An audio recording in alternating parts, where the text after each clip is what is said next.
Before we dive deeper into Mary Jane's masterful revenge, I need you to do something for me right now. If you believe that entitled children who disown their parents deserve exactly what's coming to them, smash that like button. Don't just listen and leave. Hit subscribe so you'll never miss another story that speaks to your soul. Ring that notification bell because trust me, what Mary Jane does next will leave you speechless. I want to know. Drop a comment below and tell me. If your own children told you that you were no longer part of the family, would you have the strength to cut them off completely? Because Mary Jane is about to show us how a brilliant woman with $80 million destroys ungrateful children who thought they could throw away their mother like garbage. Share this story with someone who needs to see that actions have consequences, even when it comes to family. Now, let's watch Mary Jane systematically dismantle the lives of 3 people who made the biggest mistake of their lives when they underestimated their mother. My name is Mary Jane Peters, and I'm about to tell you how I destroyed my own children at Christmas dinner and why they deserved every moment of it. The dining room was perfect that December evening, exactly as I had planned it to be. Crystal chandeliers cast warm light over the mahogany table that seated 12, each place setting featuring my grandmother's china and sterling silver. The Christmas tree in the corner sparkled with ornaments collected over 30 years of family celebrations, and the smell of roasted turkey and cinnamon filled the air.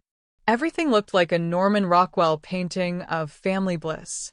The irony was delicious. I sat at the head of the table, wearing my favorite emerald green dress that brought out my eyes, my auburn hair styled in the elegant waves that had been my signature for decades. At 58, I knew I was still beautiful, the kind of beauty that comes from confidence, success, and the knowledge that you've earned every good thing in your life. My 3 children sat around the table with their spouses, and my 5 grandchildren. Rebecca, my eldest at 34, was a successful attorney who had inherited my sharp mind but none of my warmth. Michael, 32, ran a tech startup funded entirely by my money, though he liked to pretend his success was self-made. And Sarah, my youngest at 28, was an aspiring artist who had never sold a painting but lived in a Soho loft I paid for. They were beautiful, accomplished, and absolutely rotten to the core. "Mother," Rebecca said, setting down her wine glass with the precise movement of someone who had rehearsed this moment. "Before we have dessert, we need to discuss something important." The table fell silent. Even the grandchildren stopped their chatter, sensing the shift in atmosphere. I continued cutting my turkey, letting the silence stretch. "We've been talking," Michael added, exchanging glances with his sisters. "As a family." "How lovely," I said without looking up. "I do enjoy family discussions." Rebecca stood up, her black hair pulled back in the severe bun she wore to intimidate opposing counsel. "We, the children, have decided that you are no longer a member of our family." The words hung in the air like smoke from a funeral pyre. Around the table, the spouses looked uncomfortable, the grandchildren confused. But my 3 children stared at me with the cold satisfaction of people who thought they held all the cards. I set down my knife and fork with deliberate care, then smiled. It was the same smile I had worn in boardrooms when competitors underestimated me, right before I destroyed them. "Is that so?" I asked pleasantly. "How fascinating. And what brought about this unanimous decision?" Sarah, always the most emotional, couldn't contain herself. "You're controlling, Mother. You use your money to manipulate us, to make us dance to your tune. We're tired of it. You think because you pay for everything, you own us," Michael added. "Well, we don't need you anymore. We're all successful in our own right." I almost laughed at that last part. Michael's startup was hemorrhaging money, Rebecca's law firm was struggling, and Sarah hadn't paid for anything herself since college. But I simply nodded thoughtfully. "I see. Well, if that's how you feel, then I suppose this is indeed goodbye." I reached into my purse and pulled out 3 gold-embossed envelopes, each one bearing a child's name in elegant calligraphy. Here is my parting gift for you all. Rebecca took her envelope first, her lawyer's instincts making her suspicious. What is this? Open it and see, I said, settling back in my chair with my wine. I think you'll find it quite illuminating. The sound of tearing paper filled the room as they opened their envelopes simultaneously. I watched their faces, watched confidence turn to confusion, confusion to horror, and horror to devastating realization. Rebecca's face went white as she read the documents. Michael's hands began to shake. Sarah dropped her papers entirely, her mouth falling open. What is this? Sarah whispered. Those are certified copies of my updated will, I said conversationally, as if discussing the weather. Filed yesterday, with my attorney. I thought you should know where you stand. Rebecca was scanning the documents frantically, her legal training making her search for loopholes that didn't exist. This can't be legal. You can't just… Actually, I can, I interrupted smoothly. And I have. Every single cent of my $80 million fortune now goes to people who actually deserve it. Charities, loyal friends, individuals who have shown me genuine kindness over the years. You'll be pleased to know that none of you are mentioned. Michael found his voice. You're bluffing. This is some kind of sick joke. I reached for my phone and showed them a photo. Myself yesterday in my attorney's office, signing the final documents while 2 witnesses looked on. Does this look like a joke to you? The screaming started then. Sarah burst into tears, wailing about how unfair it was. Michael started shouting about legal challenges and mental competency. Rebecca, ever the lawyer, began threatening lawsuits and claiming undue influence. But I just sat there, calm as still water, watching 34 years of careful parenting reveal itself to be a complete failure. You ungrateful, Michael started. Careful, I said softly, and something in my voice made him stop. You wouldn't want to say something you'll regret. After all, this is the last Christmas we'll be spending together. The chaos around the table continued, but I was already somewhere else in my mind, remembering how we got to this moment. How 3 children I had loved unconditionally had grown into 3 adults who saw me as nothing more than a bank account with legs. They had no idea that what they had just seen was only the beginning. The real gifts were still to come. Before we dive deeper into Mary Jane's incredible act of revenge, I need you to do something. If you believe that ungrateful children deserve consequences, hit that like button right now. Don't just listen and leave. Hit subscribe so you'll never miss another story that speaks to your soul. Ring that notification bell because, trust me, you're going to want to see how far Mary Jane takes this Christmas surprise. Comment below and tell me, would you have the courage to cut off your own children if they treated you like a walking wallet? Because what Mary Jane does next will shock you to your core. Now, let's see how a brilliant woman with $80 million destroys the people who tried to erase her from their lives. To understand why I could sit so calmly while my children screamed at Christmas dinner, you need to understand where I came from and what I built. I was born Mary Jane Sullivan in a 3-bedroom house in Queens, the daughter of a postal worker and a school secretary. We weren't poor, but we weren't rich either. We were the kind of family where Christmas presents were practical things, new school clothes, books, maybe a toy if it was on sale after Thanksgiving. I learned early that if I wanted something, I had to earn it. At 16, I was working weekends at a local bakery, saving every penny for college. I put myself through NYU studying business and finance, living on ramen noodles and determination. After graduation, I took a job at a small investment firm where I was paid less than the men and expected to be grateful for the opportunity. Instead, I learned everything I could, made connections, and at 26, I started my own financial consulting firm with $5,000 in savings and an unshakable belief that I could do better than the men who had underestimated me. I was right. By 30, I was managing portfolios worth millions. By 35, I was worth 10 million myself. By 40, I had expanded into real estate and tech investments that tripled my wealth. By 50, I was one of the most successful independent financial advisors on the East Coast, with a net worth that fluctuated between 70 and 80 million depending on the market. Along the way, I fell in love with James Peters, a kind, gentle man who taught literature at Columbia. We married when I was 28, and I gave birth to Rebecca 2 years later, then Michael, then Sarah. James died in a car accident when Sarah was only 5, leaving me to raise 3 children alone while building an empire. I thought I was being a good mother by giving them everything I never had. Private schools where tuition cost more than my father made in a year. Summer camps in Switzerland. Cars for their 16th birthdays, not used cars, but brand new BMWs. College tuition at Ivy League schools without a thought to student loans. Trust funds that ensured they'd never have to worry about money. I wanted them to have opportunities, to dream big, to know they were loved and supported. Instead, I created monsters. The first sign came when Rebecca was in law school. She was dating a young man from a wealthy family, and I overheard her on the phone with him, laughing about my new money background. She still sets the table like she's expecting the Queen of England, Rebecca had said. You can take the girl out of Queens, but you can't take Queens out of the girl.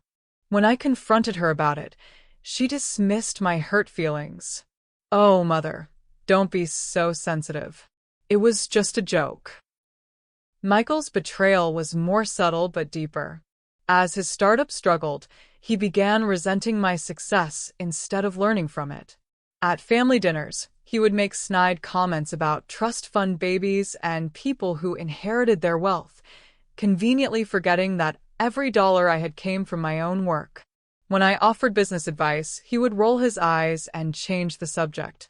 Not everyone needs to be a ruthless capitalist like you, Mom, he had said once. Some of us have values. As if success and values were mutually exclusive. Sarah was perhaps the worst because her betrayal came wrapped in artistic pretension. She would accept my money for rent, for art supplies, for gallery shows that sold nothing, then turn around and create paintings that mocked bourgeois materialism and the empty lives of the wealthy. She once gave an interview to a small art magazine where she talked about growing up with a mother who valued money more than relationships. I kept telling myself they were young, that they would mature, that they would eventually understand the sacrifices I had made for them. I was wrong. The breaking point came 6 months ago at Michael's birthday party. I had paid for the entire event, a lavish dinner at one of Manhattan's most exclusive restaurants, with 30 of his closest friends and colleagues. I had flown in from a business trip in London specifically for the occasion. During the toasts, Michael stood up and thanked everyone who had supported his vision and believed in his potential. He thanked his wife, his friends, his college professors, even his former boss. He never mentioned me once. When I pointed this out later, privately, he shrugged. You're my mother. Supporting me is what you're supposed to do. I don't thank you for breathing either. That night, alone in my penthouse, I made a decision. If they wanted to pretend I didn't exist except when they needed money, then I would show them what my actual absence looked like. I called my attorney the next morning. Robert, I said to the man who had handled my legal affairs for 15 years, I need to update my will. Completely. Of course, Mary Jane. What changes are you thinking about? I want to leave everything to charity. My children get nothing. There was a long pause. That's a significant change. Are you sure you want to? I've never been more sure of anything in my life. For the next 6 months, I worked with Robert to create an ironclad will that would survive any legal challenge. I had psychiatric evaluations to prove my mental competency. I documented every instance of my children's ingratitude, every cruel comment, every moment when they treated me like a checkbook instead of a mother. And then I waited for the perfect moment to reveal what I had done. Christmas dinner seemed appropriate. After all, it was the season of giving. I was about to give them the greatest gift of all, the knowledge that their actions have consequences.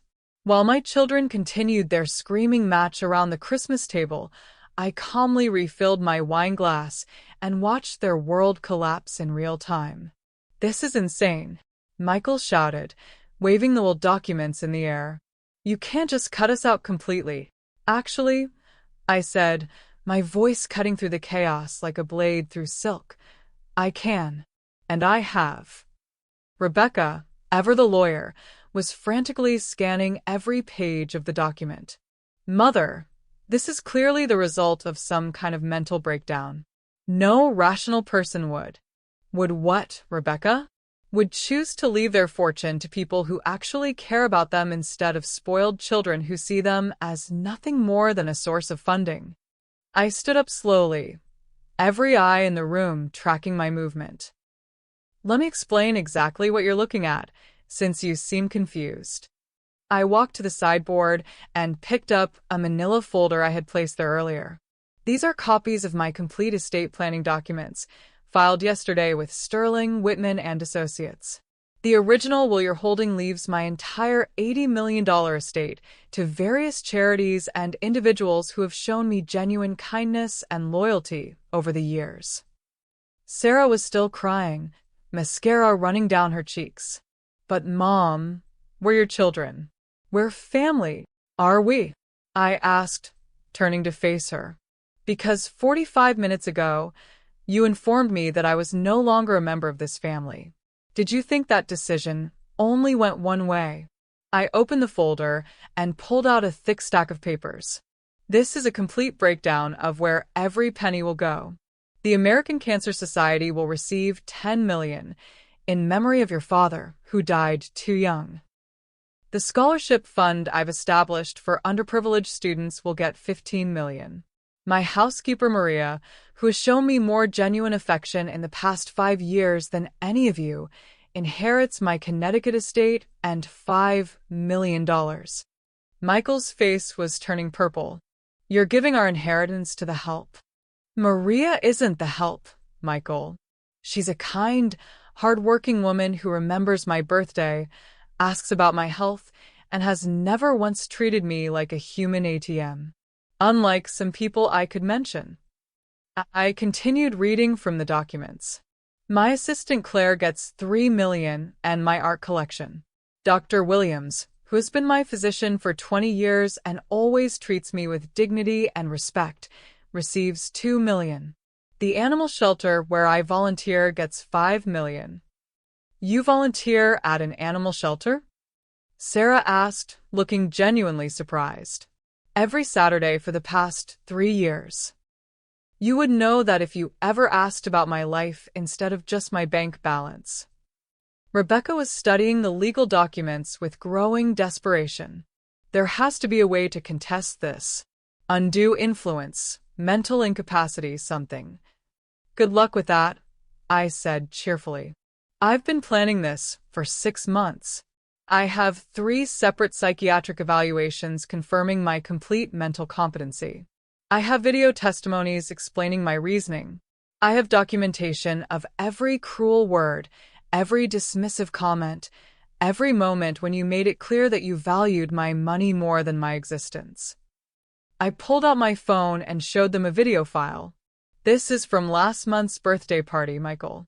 Would you like me to play the part where you thank everyone except the woman who paid for the entire event?" Michael's wife, Jennifer, looked mortified. She had always been kinder to me than my own children. "Michael, you didn't really—" "Shut up, Jen," he snapped, then immediately looked ashamed of his outburst. "Don't take your anger out on your wife," I said coldly. "She's not the one who forgot to thank his mother at his own birthday party." I walked back to my seat, enjoying the weight of their stares. "You see, children, I've spent the last 6 months documenting everything. Every family gathering where you ignored me. Every time you called only when you needed money. Every dismissive comment about my bourgeois values or my controlling nature." "You recorded us?" Rebecca asked, her legal mind immediately jumping to privacy concerns. In my own home? Absolutely. Perfectly legal in New York State, as you well know. I smiled. I have hours of footage of you discussing how much you resent me, how you can't wait for me to die so you can inherit my money, how you find my very existence burdensome. The silence that followed was deafening. Even the grandchildren had stopped fidgeting, sensing that something momentous was happening even if they didn't understand what. The best part, I continued, savoring every word, is that this will is completely bulletproof. Robert Sterling is the best estate attorney in the state. We've spent months anticipating every possible challenge you might make and closing every loophole. I pulled out another document. This is a letter from Dr. Harrison, the psychiatrist who evaluated me last week. He confirms that I am of sound mind and acting entirely of my own free will. This other letter is from Dr. Chin, who gave me a complete physical and confirmed that I'm in excellent health for my age. Rebecca was still searching for an angle. What about undue influence? Someone must have convinced you too. Who, Rebecca? Maria, who can barely speak English well enough to discuss the weather, let alone estate planning? Dr. Williams, who sees me for 20 minutes every 6 months. The dogs at the animal shelter? I laughed, and it wasn't a pleasant sound.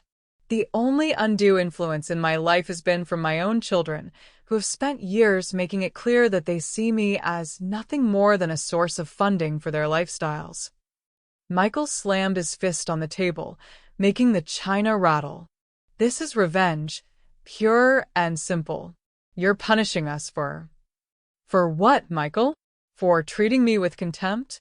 For dismissing my feelings? For informing me tonight that I'm no longer part of this family? I leaned forward. You're absolutely right. This is revenge. And it's completely justified. The next morning, I woke up in my penthouse apartment overlooking Central Park, feeling more refreshed than I had in years. While my children were probably spending the night in frantic phone calls with lawyers, trying to figure out how to contest my will, I was about to deliver the second devastating blow. I made myself coffee in the kitchen of my Manhattan home, a space they didn't even know I owned, since they'd never bothered to ask about my living arrangements beyond the family house in Greenwich. Then I sat down at my computer and began implementing the second phase of my revenge. You see, the will was only the beginning. What my children didn't know was that most of their financial security had already disappeared. Over the past 6 months, while they were busy dismissing me as a controlling old woman, I had been systematically dismantling every financial safety net I had provided for them. I started with the trust funds. Each of my children had a trust fund worth approximately $2 million, set up when they turned 21. The funds were meant to provide them with security and opportunities, money for down payments on houses, startup capital for businesses, emergency funds for life's unexpected challenges. What they didn't realize was that as the grantor of these trusts, I retained certain powers, including the ability to dissolve them under specific circumstances. One of those circumstances was conduct detrimental to family harmony. I think informing me that I was no longer part of the family qualified. At 9 a.m. sharp, I called my financial advisor, Thomas Chen, who had been managing my investments for over a decade. Thomas, it's time to execute the trust dissolutions we discussed, I said. Are you absolutely certain about this, Mary Jane? Once I transfer these funds, there's no going back. I've never been more certain of anything in my life. By 10 a.m., $6 million had been withdrawn from my children's trust funds and transferred to my charitable giving accounts. Rebecca's trust, which she had been planning to use for a down payment on a Hamptons house, was empty. Michael's startup fund, which he had been counting on for his next round of financing, was gone. Sarah's art fund, which had been supporting her Soho lifestyle, had vanished. But I wasn't finished. Next, I called my real estate agent, Patricia Morrison, who had been handling my property transactions for years. Patricia, I'm ready to move forward with the sales we discussed. The Greenwich house, the Aspen condo, and the Martha's Vineyard cottage. I want them on the market immediately. All of them? Mary Jane, are you sure? The Greenwich house alone is worth $12 million, and your children. My children have made it very clear that they don't want to be part of my life, I interrupted. Therefore, they have no claim to my properties. The Greenwich house was the family home where we had spent every Christmas for the past 20 years. Michael had been planning to inherit it, assuming he could eventually move his family there and escape his Manhattan mortgage. Sarah had always talked about using it for artist retreats when it became hers. Rebecca had been counting on her share of the sale to fund her early retirement. None of them would see a penny from it. By noon, I had signed listing agreements for all 3 properties. The combined value was over $25 million, all of which would be added to my charitable giving fund. But the most satisfying call was to my accountant, David Kim. David, I need you to prepare final gift tax returns for the transfers we discussed. Also, please draft a letter to my children's accountants, informing them that they will no longer be receiving any financial support from me, effective immediately. This was the nuclear bomb that would destroy their carefully constructed lives. Rebecca's law firm, which had been struggling for the past 2 years, was surviving primarily on the $100,000 per year I provided as a silent partner. Without that funding, she would have to close her practice within months. Michael's tech startup had been burning through investor money for 3 years without turning a profit. The only reason he hadn't been forced to shut down was the $200,000 per year I provided as consulting fees. His next payroll was due in 2 weeks, and he didn't have the money to cover it. Sarah's art career was entirely subsidized by me. Her Soho loft rent, her art supplies, her gallery fees, even her grocery money. All of it came from the monthly allowance I provided. She had never sold a painting for more than $500, but she had been living like a successful artist on my dime. All of that was ending immediately. I spent the afternoon calling various vendors and service providers, canceling credit cards I had co-signed for, removing my children as authorized users on my accounts, and terminating insurance policies where I had been covering their premiums. By the end of the day, I had effectively stripped away every financial advantage I had ever provided for them. They would wake up tomorrow to discover that they were about to experience something they had never faced before, actual consequences for their choices. But I wasn't done yet. I had saved the best for last. That evening, I sat down and wrote 3 letters, one to each of my children. I had them hand-delivered by courier, ensuring they would receive them before bedtime. The letters were identical except for the names. Dear Rebecca, Michael, Sarah, I hope you enjoyed your Christmas gift yesterday.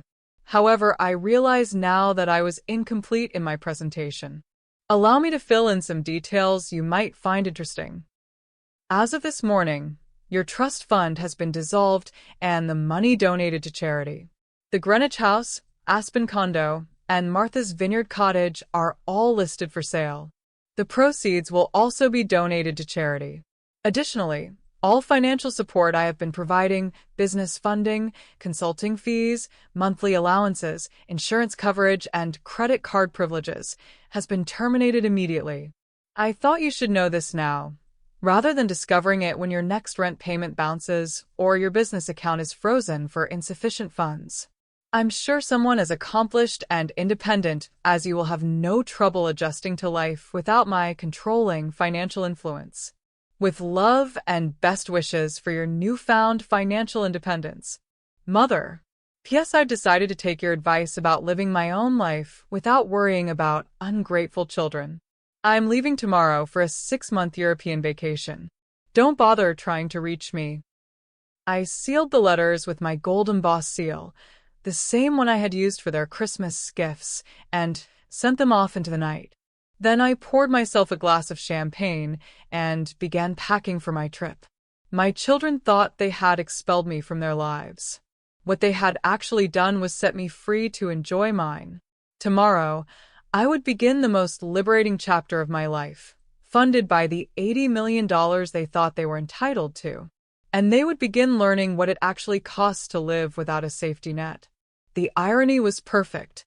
3 weeks into my European vacation, as I sat in a charming cafe in Florence reading about my children's financial meltdown in the society pages, I realized there was one more twist to add to their humiliation.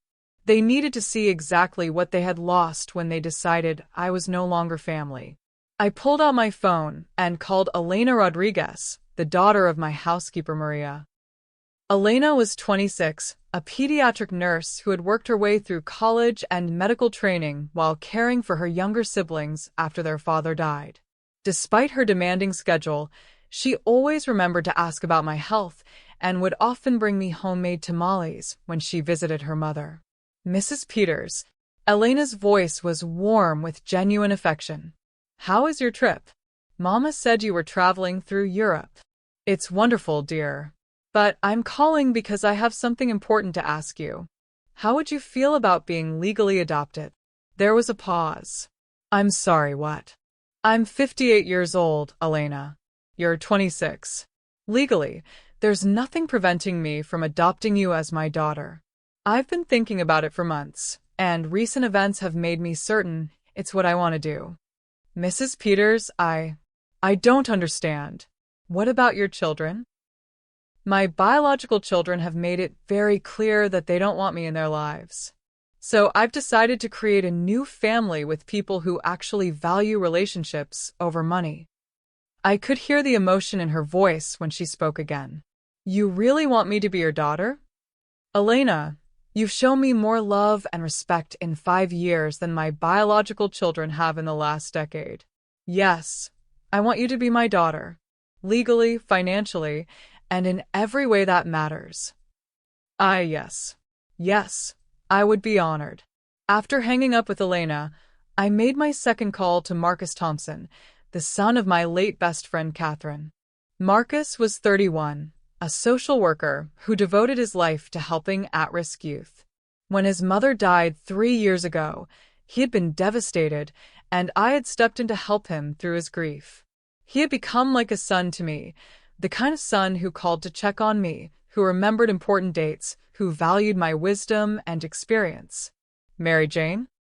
Marcus sounded surprised, but pleased to hear from me. How's Italy treating you? Beautifully. But I'm calling with a proposition that might sound unusual. How would you feel about having a very wealthy older woman adopt you? Marcus laughed. Are you serious? Completely serious. I'm restructuring my family, Marcus. I want you to be part of it. Legally, officially, permanently. What brought this on? I gave him a brief summary of the Christmas dinner disaster and my subsequent actions. I've learned that blood doesn't make family, Marcus. Love does. Respect does. And you've given me more of both than my biological children ever did. Then yes, he said without hesitation. I would be proud to be your son. My third call was to Jamie Chen, the 18-year-old daughter of my physician. Jamie was starting her freshman year at Columbia in the fall, planning to major in pre-med like her father. She was brilliant, kind, and had always treated me like a beloved grandmother rather than just another patient's parent. When I had mentioned her college expenses to her father, he had been too proud to accept help, but I had anonymously paid her full tuition through a scholarship I created. Dr. Peters. Jamie's voice was bright with youth and enthusiasm. Dad said you were traveling. Are you having an amazing time? I am, sweetheart. But I'm calling because I want to ask you something that might change your life. How would you feel about becoming my granddaughter? Officially? What do you mean?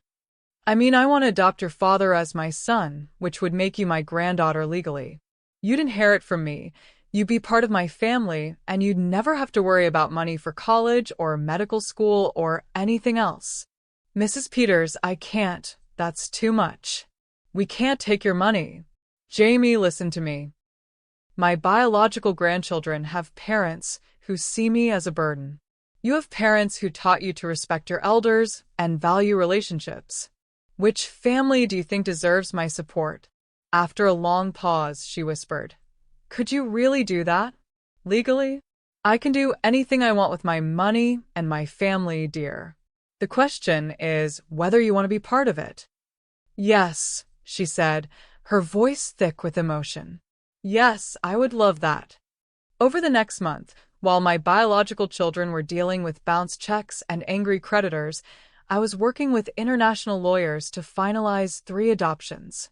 Elena, Marcus, and Dr. James Chen, Jamie's father, would all become my legal children, with all the inheritance rights that entailed.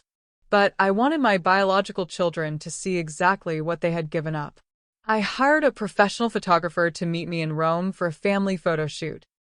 Elena flew over on my dime, something I could easily afford since I was no longer supporting 3 ungrateful adults. Marcus joined us from London, where he had been visiting friends. Dr. Chen and Jamie met us in Rome for what I told them was a family vacation.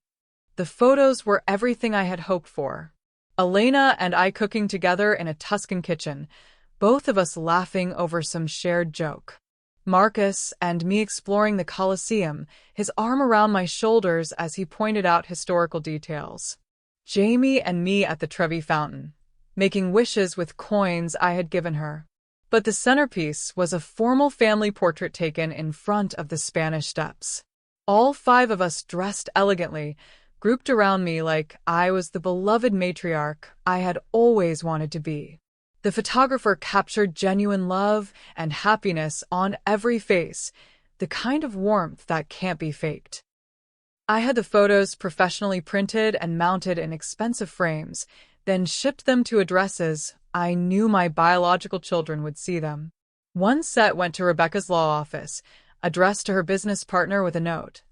Thought you might like to see photos from our recent family vacation. Please share these with Rebecca. Peters. Another set went to Michael's investor, with a similar note about wanting to share family memories. The third set went to the gallery, where Sarah was supposed to have her next showing, addressed to the curator. I knew my children would see them within days, and I knew exactly what they would think. She replaced us, which was exactly the truth. But the final touch was a professional Christmas card, shot in Rome with all of us wearing matching red scarves against the backdrop of St. Peter's Basilica. We looked like the perfect family, which, in every way that mattered, we were. I had 500 copies printed and mailed them to everyone in my social circle. Inside, the message was simple. Wishing you joy and love this holiday season, with gratitude for the family we choose and the love we share. The Peters family. Every person who had attended that disastrous Christmas dinner 6 months ago would receive one. Every business associate, every country club member, every society contact would see that Mary Jane Peters had moved on with a beautiful new family who actually wanted her in their lives. My biological children wouldn't just lose my money, they would lose their place in society as the heirs to my empire. They would become footnotes in my story, cautionary tales about ingratitude, while my new family stepped into the spotlight as my legacy. It was perfect revenge, complete replacement. They had told me I was no longer part of their family, so I had created a better family without them. I returned to New York in early June, 6 months after that fateful Christmas dinner, to find a city that was buzzing with gossip about the Peters family drama. The society pages had been having a field day with the story of the wealthy matriarch who had cut off her children and adopted new ones. My timing was perfect. I had deliberately stayed away long enough for my children to experience the full impact of their financial ruin, but not so long that the story would lose its entertainment value for my social circle. I checked into the Plaza Hotel rather than returning to my penthouse. I wanted to make an entrance, and the Plaza was where society gatherings happened. Within hours of my arrival, my phone was buzzing with invitations from friends eager to hear my side of the story that had dominated gossip columns for months. The immediate aftermath of my Christmas revelation had been even more devastating than I had hoped. Rebecca's law firm had collapsed within 3 months.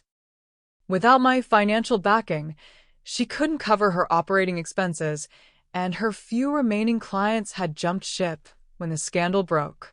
The legal community was small and gossipy. Everyone knew that Rebecca Peters had been cut off by her wealthy mother for ingratitude. No one wanted to hire a lawyer with that kind of personal drama. She had been forced to take a job at a large corporate firm, working as a junior associate despite her years of experience. The salary was a fraction of what she had been making, and the humiliation of starting over at 34 was eating her alive. Michael's startup had died an even more spectacular death.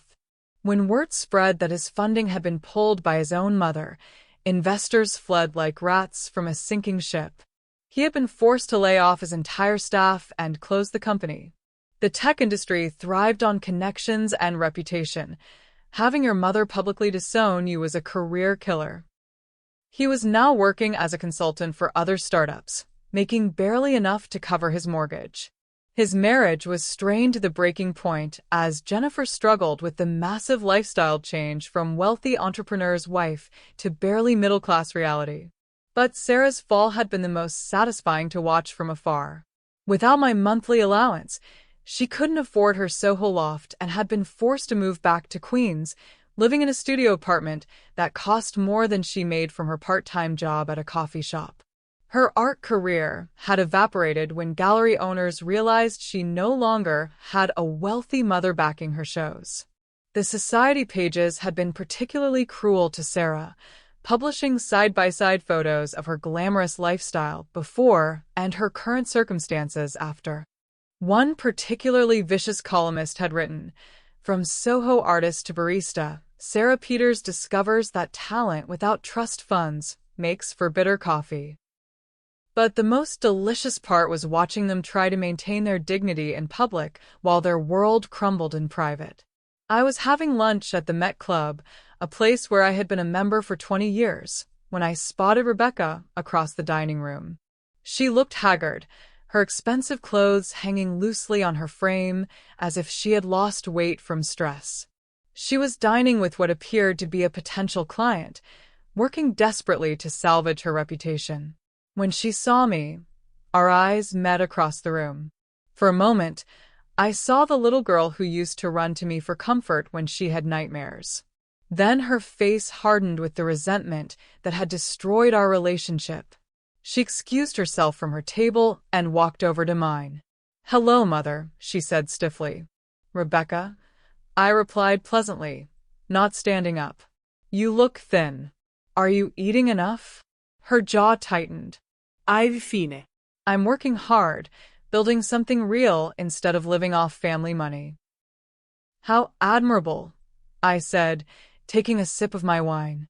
"And how's that working out for you?" She leaned down, her voice low and venomous.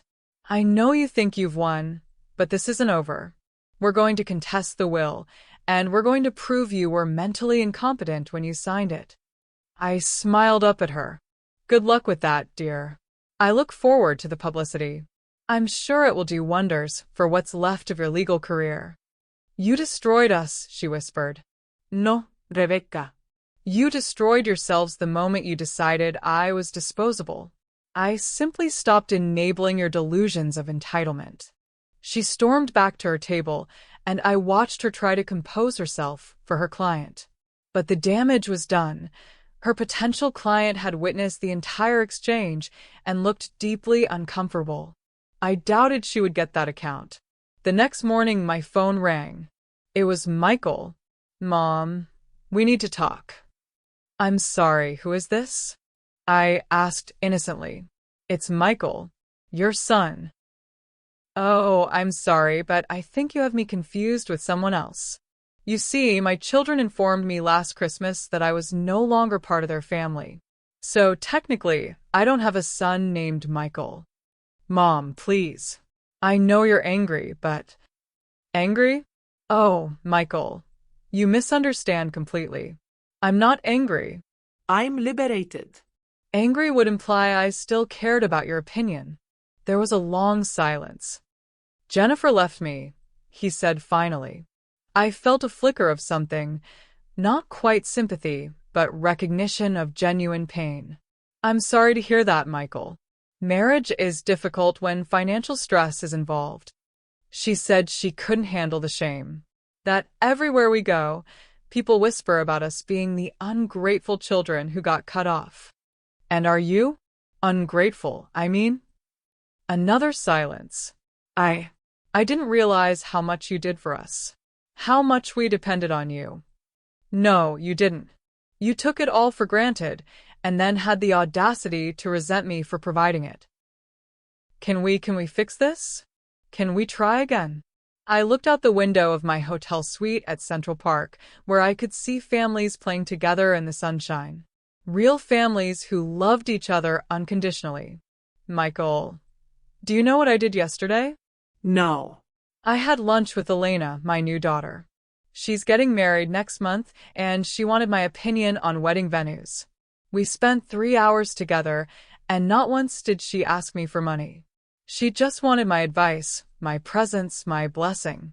That's what real family feels like. But I'm your real son. No, Michael. You're the man who helped plan my expulsion from my own family. Elena is my real daughter now. She's the one who will inherit my estate, who will carry on my legacy, who will remember me with love instead of resentment.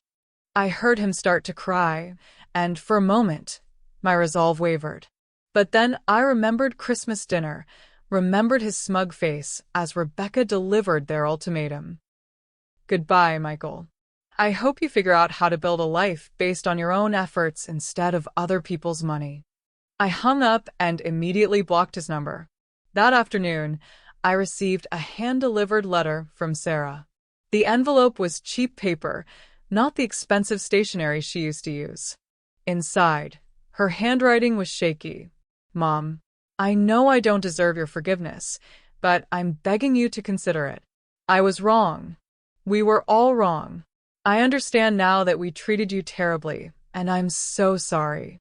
I'm living in a terrible apartment and working at a coffee shop, but that's not why I'm writing. I'm writing because I realized I lost the most important person in my life for reasons that don't even make sense anymore. I miss you. I miss our conversations about art. I miss your advice. I miss feeling like I had a mother who loved me. I threw all of that away because I was spoiled and entitled and stupid. Please, can we talk? Can I try to earn your forgiveness? Love. Sarah. I read the letter twice, then walked to the fireplace in my suite and dropped it into the flames. I watched it burn. Along with any remaining softness I might have felt toward the children who had rejected me. They were learning the hard way that actions have consequences, and some consequences are permanent. My phone buzzed with a text from Elena. Mama Mary Jane, thank you again for the wedding venue deposit. You're the most generous mother anyone could ask for. I love you. I smiled and texted back, I love you too, Mija. That's what mothers are for. The contrast was perfect. My biological children were learning what life was like without my support, while my chosen family was thriving under my love and care. Justice was indeed sweet. The story broke wide open 3 months after my return to New York, when Page 6 ran a feature titled The Peters Family Wars, When Love Goes Cold. The article included photos of me at various charity events with my new family, contrasted with paparazzi shots of my biological children looking increasingly desperate and disheveled. I had been expecting the media attention. In fact, I had been carefully cultivating it. Strategic appearances at high-profile charity events, always with Elena, Marcus, or Dr. Chin at my side. Carefully worded comments to society reporters about the importance of family loyalty and gratitude. Anonymous tips to gossip columnists about my biological children's financial difficulties. The narrative was writing itself exactly as I had planned. The beloved society matriarch betrayed by ungrateful children, now thriving with a new family who actually appreciated her. The turning point came when Rebecca decided to give her own interview to the New York Times, hoping to control the narrative. It was a catastrophic miscalculation. Mary Jane Peters, a mother's love-turned weapon, ran on a Sunday morning, complete with a photo of Rebecca looking drawn and bitter. In the article, she painted me as a controlling, manipulative woman who used money to dominate my children's lives.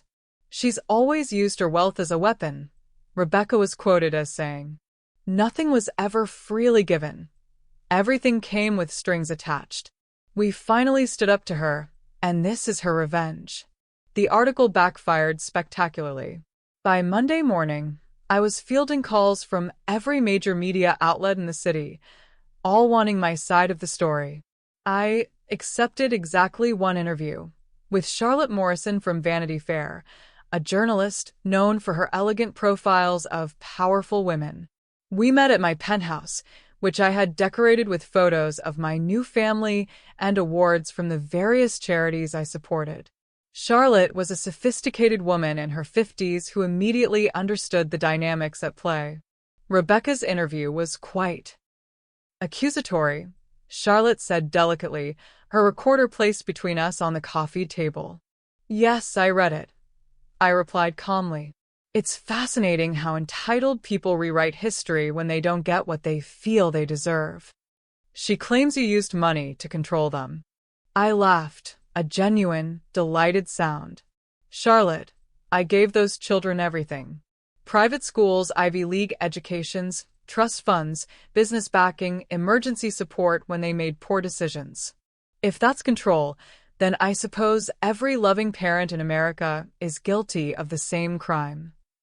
But surely there's some truth to the idea that wealthy parents can be demanding? Of course there is. I demanded that they show up for family dinners. I demanded basic courtesy and respect. I demanded that they occasionally ask about my life instead of just my bank account. I paused, letting the words sink in. Apparently, those demands were too much for them. Charlotte leaned forward. Tell me about Christmas dinner. What really happened? I walked her through the entire evening, the careful preparation, the family gathering, Rebecca's announcement that I was no longer part of their family, my calm response. I showed her the video I had recorded of their reactions to my gifts. They were expecting what, exactly? Charlotte asked.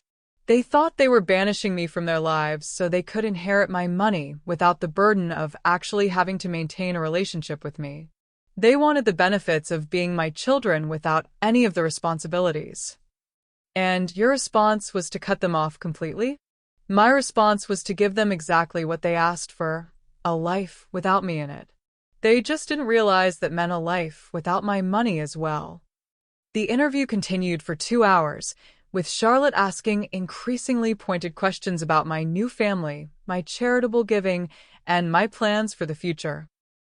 I answered everything with grace and subtle humor, painting myself as a woman who had been forced to make difficult choices, but was now thriving. Do you have any regrets? She asked finally. Only one, I said. I regret that it took me so long to realize that the family you choose can be more meaningful than the family you're born with. The article ran 6 weeks later with the headline Mary Jane Peters, The Art of Moving On. Charlotte had crafted a masterpiece of subtle character assassination, making my children look petty and mercenary while portraying me as a dignified woman who had been pushed too far. The response was immediate and overwhelming. I received hundreds of letters and emails from women who had experienced similar betrayals from adult children. Society matrons who had been watching the drama unfold publicly came forward to share their support. More importantly, the article attracted the attention of several major publications who wanted to feature stories about my charitable work and my new family. I appeared on the cover of Town and Country with Elena, Marcus, and the Chens, all of us dressed elegantly for a photo shoot titled The Modern Family, When Love Transcends Biology. My biological children, meanwhile, found themselves being portrayed increasingly negatively in the press. Sarah gave an ill-advised interview to a lifestyle blogger, complaining about how unfair it was that her mother had abandoned her. The blogger published it alongside photos of Sarah's former Soho lifestyle, creating a devastating contrast that made her look spoiled and out of touch. Michael tried to rehabilitate his image by starting a blog about entrepreneurship without family money, but his bitter tone and obvious resentment made him look pathetic rather than inspiring. The final blow came when Rebecca appeared on a daytime talk show to discuss financial abuse by parents. She looked haggard and desperate, her once polished appearance now showing the strain of her reduced circumstances. The host was sympathetic but asked pointed questions that Rebecca couldn't answer satisfactorily. "But didn't you tell your mother she was no longer part of your family before she changed her will?" Rebecca stammered through a non-answer about complex family dynamics. "And weren't you financially dependent on her support even as adults?" Another weak deflection about normal family financial arrangements.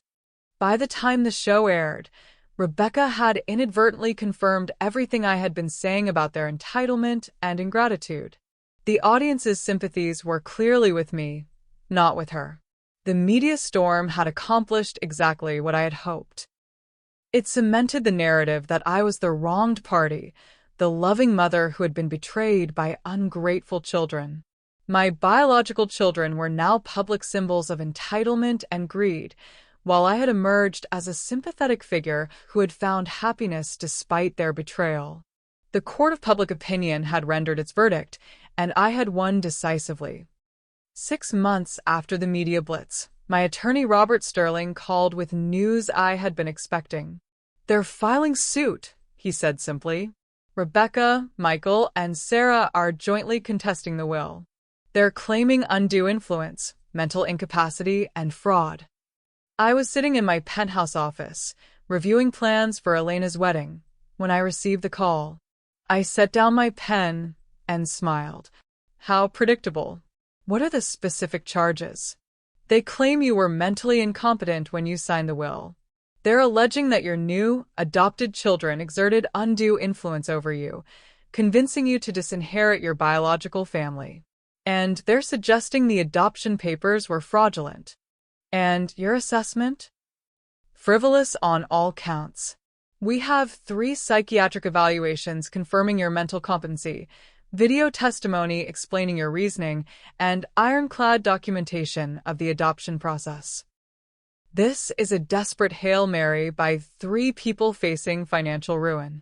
Good. I want you to fight this aggressively. No settlements, no compromises. I want them humiliated in court. Mary Jane, are you sure? This will be expensive and very public. Robert, I'm worth $80 million. I can afford the best legal representation money can buy. And as for public, that's exactly what I want. I want everyone to see them for what they really are. The legal proceedings began 3 months later, and they were everything I had hoped for. My children had hired a mid-tier law firm that specialized in contested estates. Their lead attorney, David Brennan, was competent but outmatched.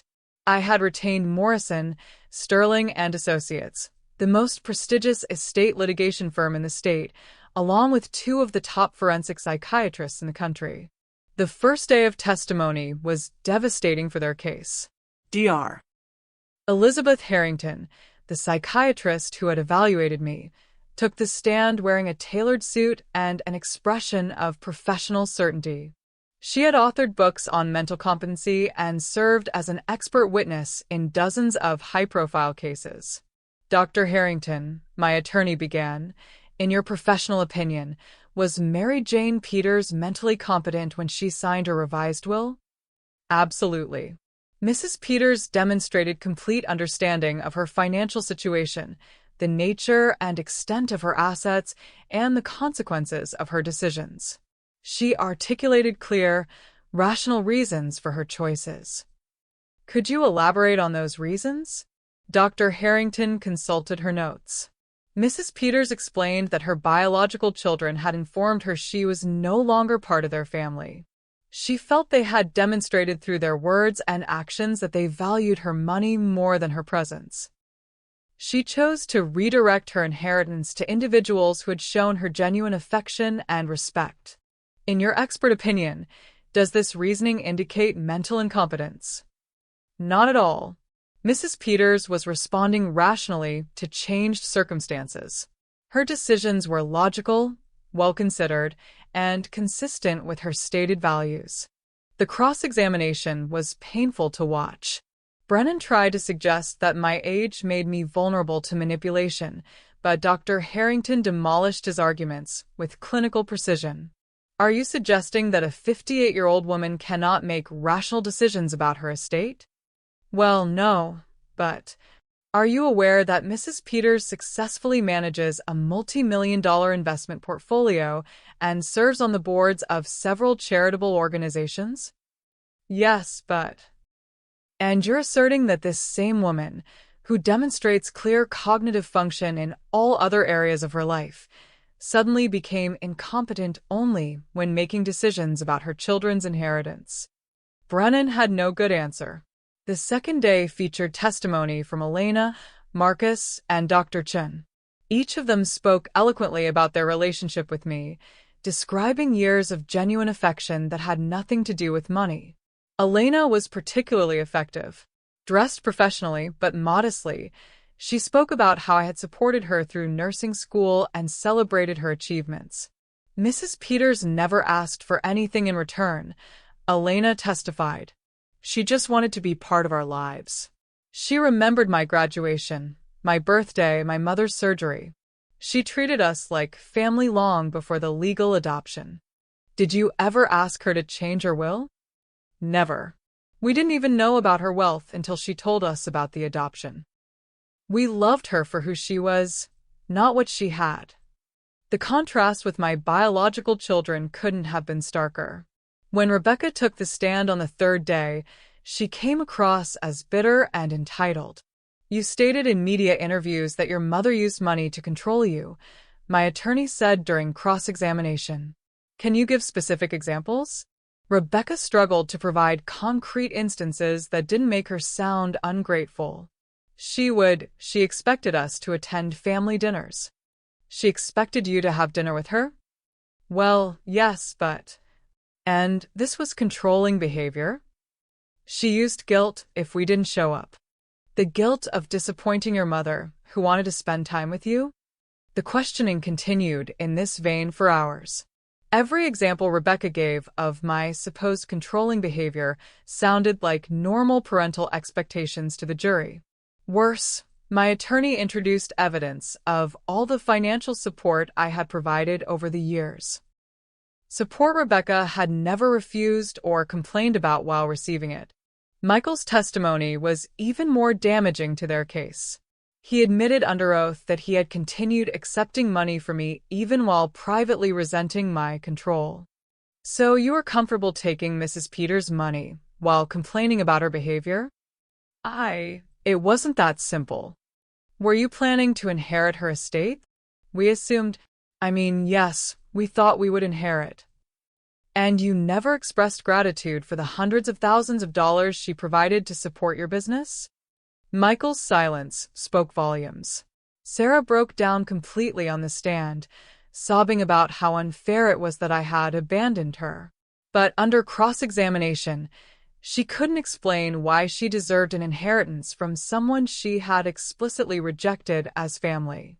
The final blow came when my attorney played the recording I had made of Christmas dinner.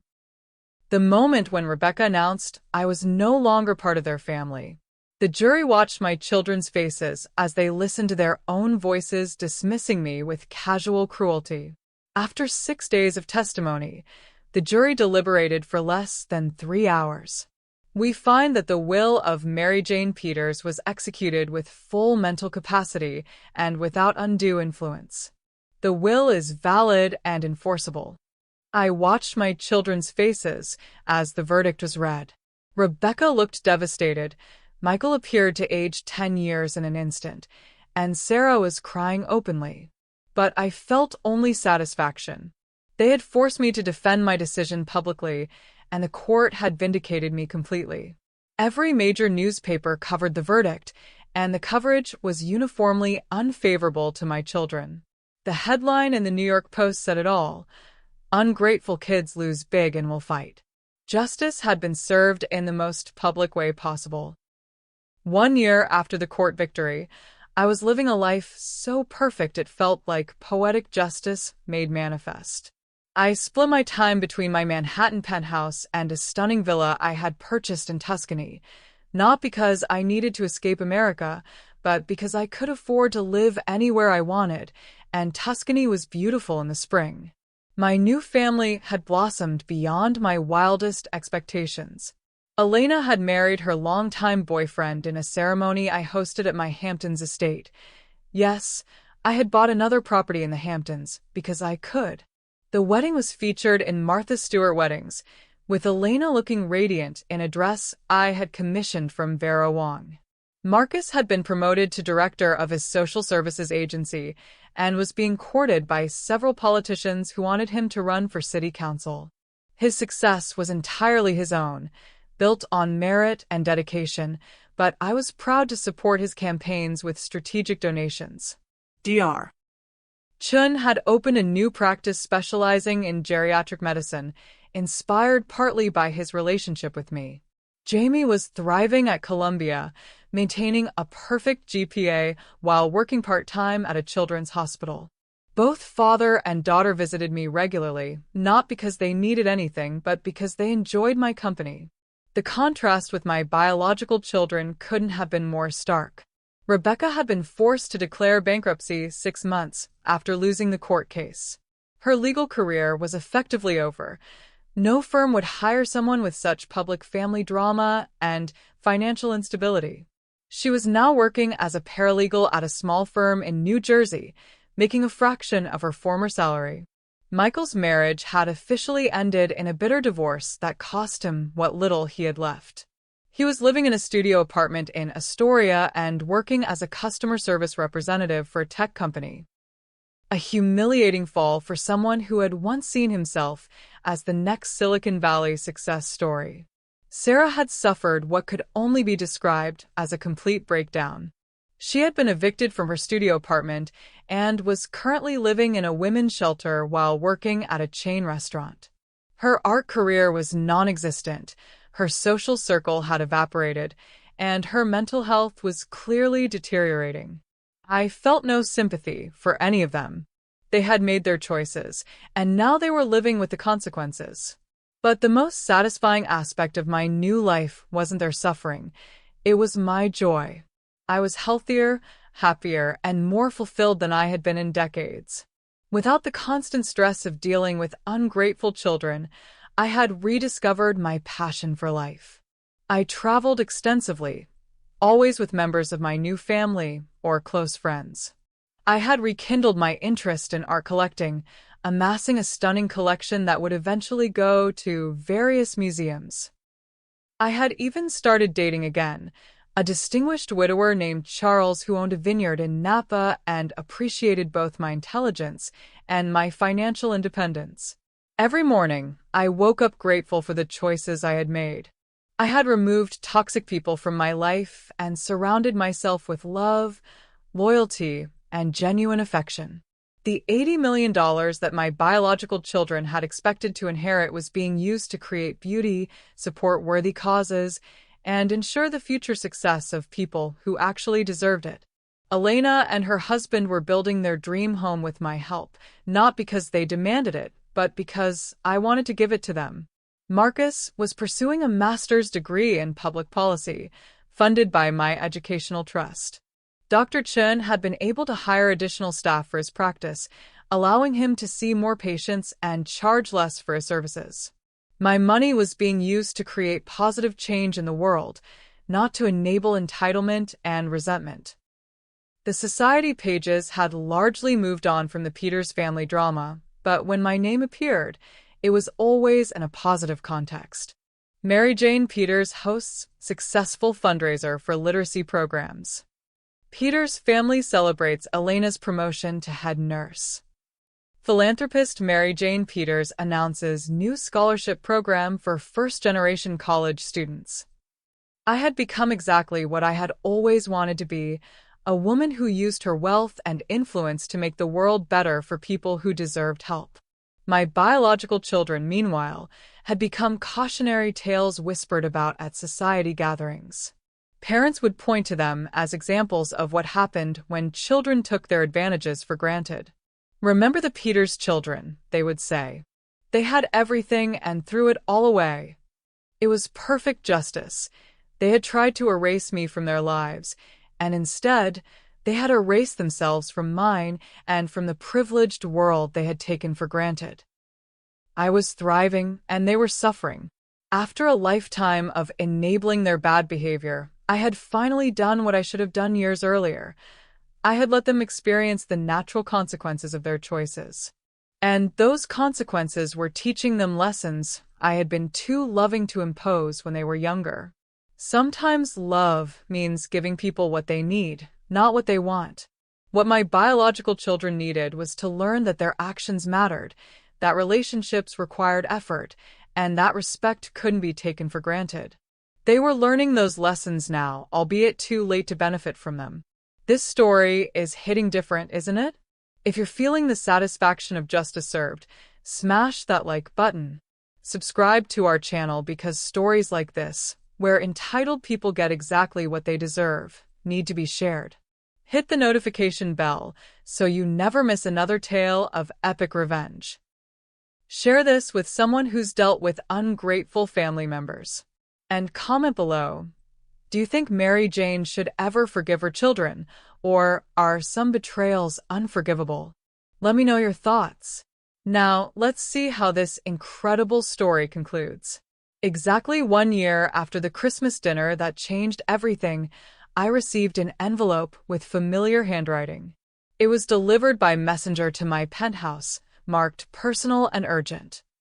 The return address showed Rebecca's name, but not her old address. She was living somewhere in New Jersey now, in whatever accommodations she could afford on a paralegal salary.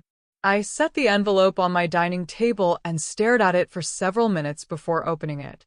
The paper was cheap, a far cry from the expensive stationery Rebecca used to favor when she could afford such luxuries. Inside was a handwritten letter and what appeared to be an invitation. Dear Mother, I know I have no right to write to you, and I know you probably won't even read this, but I have to try. It's been a year since that terrible Christmas dinner, and not a day has gone by that I haven't regretted what we did. We were wrong.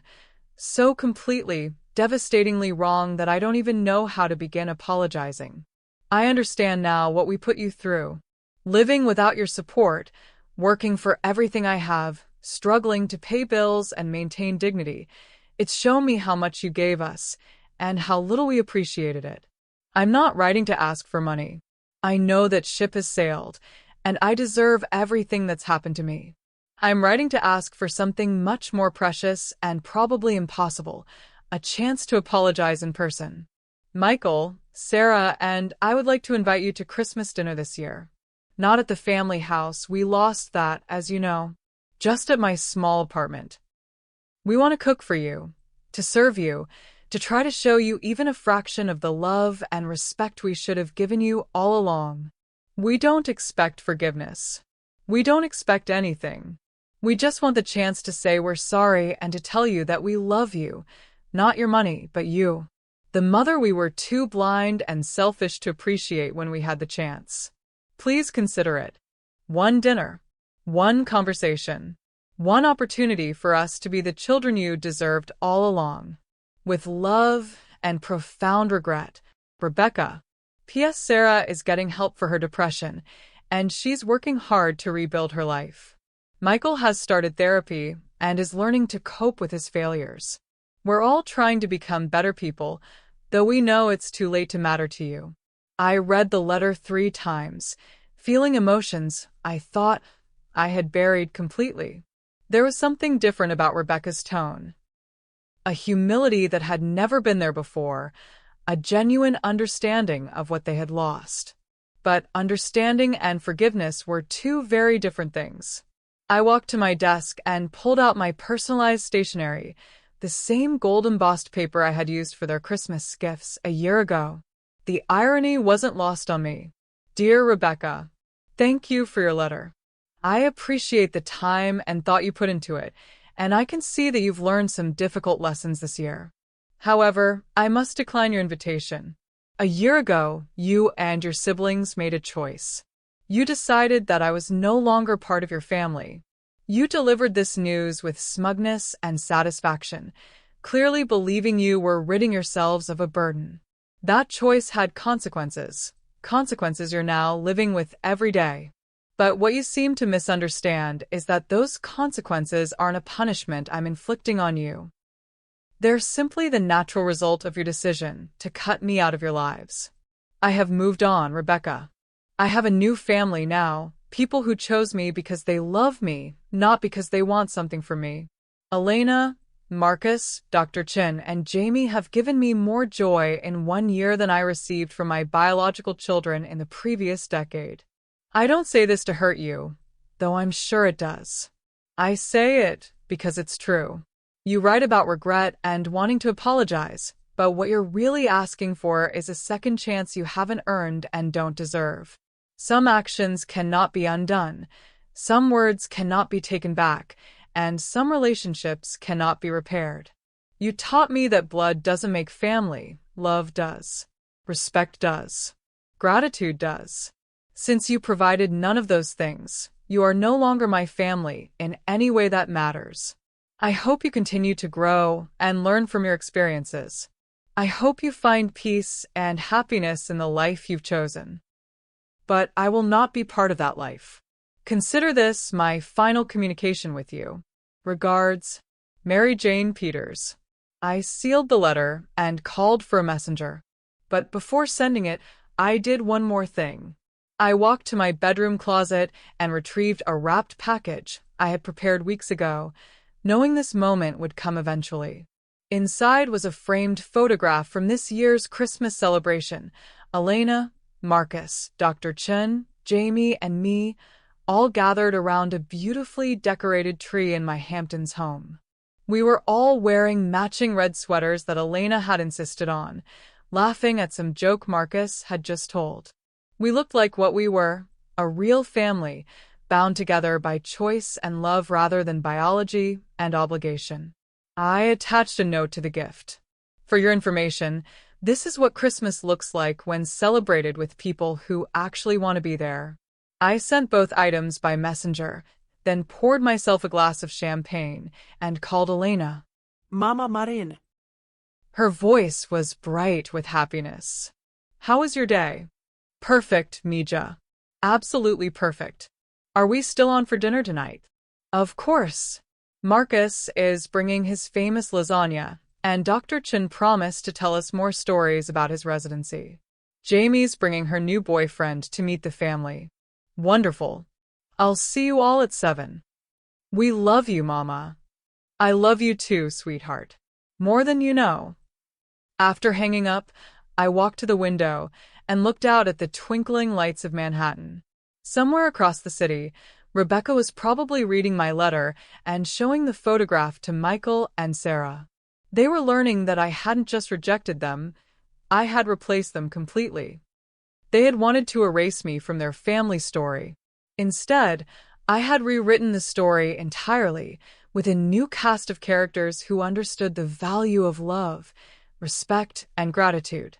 Tonight, I would sit down to dinner with people who celebrated my presence instead of resenting it. People who asked about my day because they cared about the answer. People who said, I love you, and meant it, not because they wanted something, but because they felt it. My biological children would spend Christmas alone in Rebecca's small apartment, eating whatever they could afford, surrounded by the consequences of their choices. I would spend Christmas surrounded by love, laughter, and the warmth of people who had chosen me as family. The contrast was perfect and perfectly deserved. They had told me I was no longer part of their family. It was the best thing they ever did for me because it freed me to find my real family, the people who loved me for who I was, not what I could give them. They had wanted to erase me from their story. Instead, I had rewritten mine with a much better ending. Justice, as it turned out, was even sweeter the second time around. And that, my friends, is how you serve revenge at its absolute coldest. Mary Jane didn't just get even, she got everything. If this story gave you all the feels and made you believe in karma, hit that like button and let me know. Subscribe to our channel for more incredible stories of people who refused to be victims and found their own justice. Share this story with someone who needs to see that sometimes cutting toxic people out of your life, even family, is the healthiest thing you can do. Hit the notification bell so you're first to hear our next incredible tale of justice served. What do you think about Mary Jane's final decision? Was she right to reject their apology, or should family always get a second chance? Drop your thoughts in the comments. I love hearing your perspectives on these complex family dynamics. Until next time, remember that the family you choose can be more powerful than the family you're born with. Thanks for joining Mary Jane's incredible journey of justice and transformation.